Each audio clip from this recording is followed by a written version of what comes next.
Try me.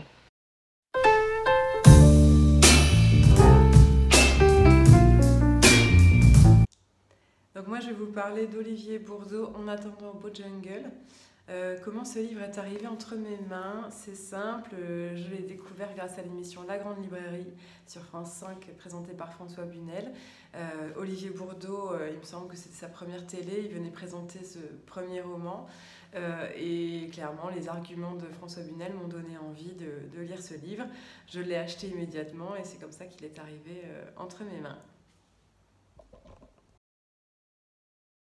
Alors qu'est-ce qu'il évoque pour moi? Ça me rappelle tout simplement ma période à Madrid. J'ai habité 6 ans en Espagne et ce roman je l'ai lu quand j'étais là-bas. J'ai eu la chance de rencontrer Olivier Bourdeau à l'ambassade de France. Il était venu faire une dédicace et présenter son roman. Et quelques mois plus tard, je l'ai rencontré à nouveau à Paris cette fois-ci parce que j'étais rentrée sur Paris. Pour la sortie poche de ce livre, j'avais été invitée par Folio et il m'avait reconnue, il m'avait dit mais c'est bizarre, j'ai l'impression que je vous ai vu mais c'était pas en France, est-ce que c'est bien vous? Donc ça m'a fait sourire. Tu l'as lu combien de fois? Je l'ai lu qu'une seule fois, tout simplement parce que je ne suis pas quelqu'un qui relit des romans. Je pense que c'est arrivé très très peu de fois.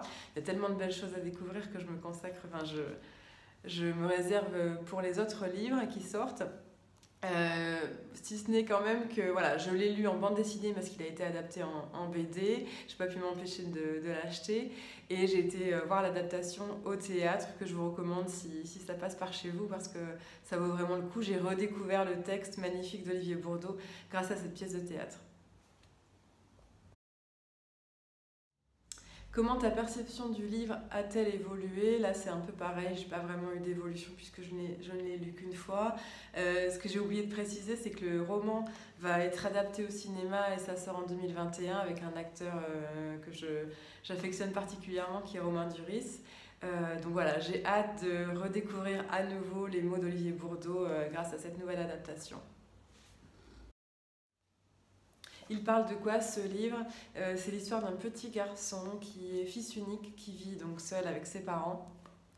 Ses parents assez originaux, ils ont un énorme oiseau exotique qui vit avec eux, ils ne payent pas leurs factures, ils dansent tous les soirs sur la musique de Nina Simone sans se préoccuper de l'heure du coucher du petit garçon qui doit retourner à l'école le lendemain.